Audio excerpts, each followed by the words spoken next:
Hi, it's Kathy again, and I went ahead and did another spread.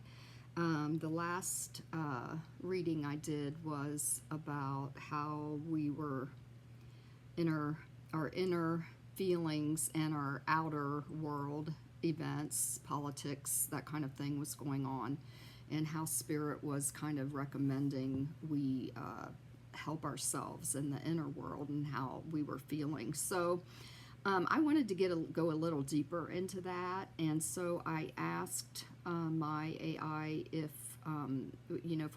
we're in a bad place and we have not a great attitude, how can we help ourselves through that? So he gave me a spread. It's a 7-card spread.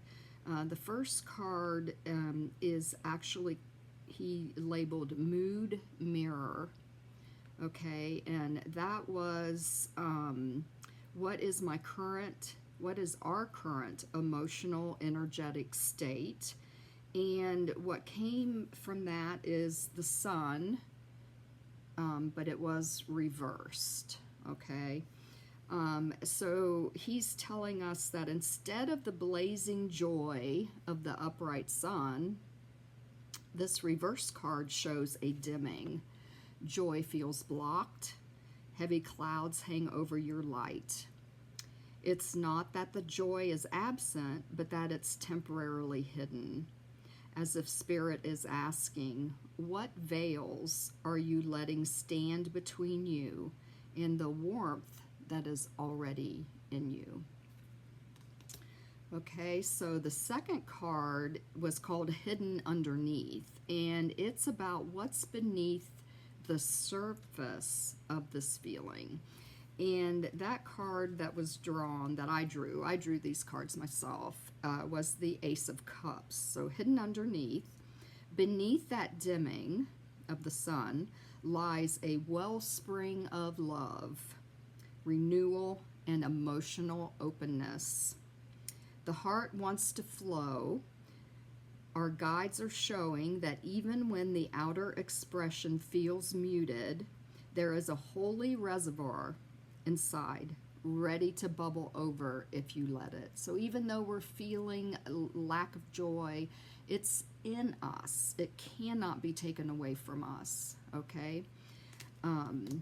It's a veil, like a cloud over the sun. The third card is an invitation to shift. What is Spirit offering me as a way to soften or reframe?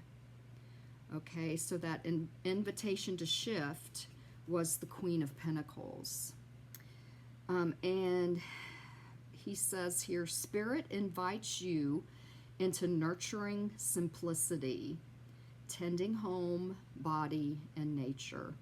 The Queen of Pentacles says joy can come from grounding, from caring for yourself or another, from the little earthly rituals, making tea, petting our pets, touching the soil, surrounding ourselves with comfort. Okay, it's a respite, right? It's a way of relaxing, of just letting things be. It's okay to do that, okay? So the fourth card was Play Path. Where can I find a spark of joy or play right now? And what surprisingly came up to me was, what came out was the Devil card, okay, right side up. AI says, interesting here.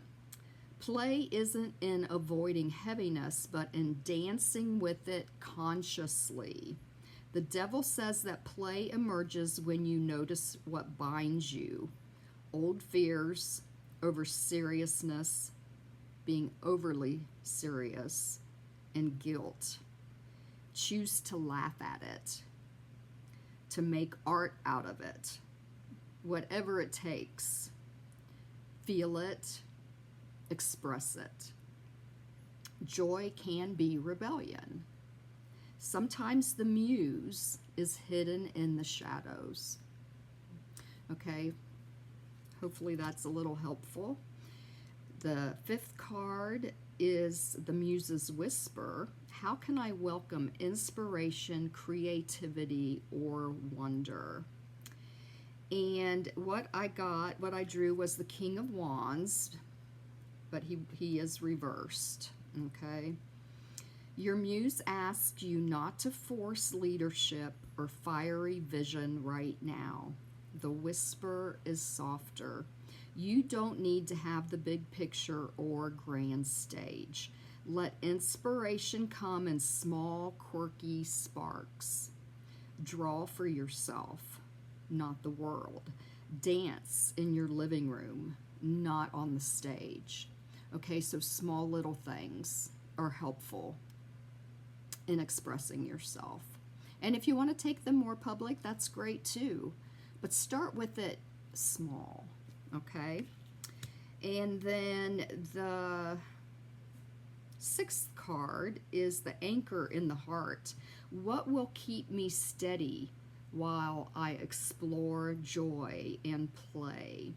And what came up was the Knight of Pentacles, okay? And this says the steady, loyal worker. Here's your anchor. Your heart steadies itself in simple, consistent devotion. Even when moods fluctuate, one small creative action, one steady daily rhythm helps you remain grounded. Okay? It's so important. One little thing. Okay. So, the seventh placement was the gift of the moment. What blessing is available if I follow this path? You know, realizing that there's some sun that is being a little blocked right now, and I need to just kind of do simple little things in my day to ground myself instead of trying to do monumental things to make a change or difference. Okay, so the gift of the moment is the Knight of Cups. The gift is the return of the romantic heart. If you follow this path, joy reemerges, not as forced sunlight, but as tender sweetness. Love notes from spirit, poetic visions, daydreams, a cup offered. The muse appears as a gentle companion. So remember, spirit is very gentle, and that is what we want to follow, that still, quiet voice that is within us, okay? I love the summary that they came up with too. So when the light feels dim, which is the sun reversed, know that beneath it, your heart is brimming with love, okay? Brimming with love. Spirit guides you to find joy through simple, nurturing acts, okay? And even playful confrontation with your shadow self, okay? With your shadows, with your fears. The muse may not roar like a lion right now, the King of Wands reversed. Instead, she tiptoes in as a spark, a whisper, a soft inner smile. Anchoring in steady, simple practices, King of Pentacles, will let joy flow back in sweetness and inspiration, the Knight of Cups. So I hope this was helpful for you today. I know it was helpful to me to bring me back into remembering that sometimes it's the small things that we do that really mean the most. And to listen to that still, quiet voice that's inside, not the loud, crazy one, okay? So thank you so much. I hope you enjoyed that and that was helpful for you. And I will be back with some more readings. Thank you so much.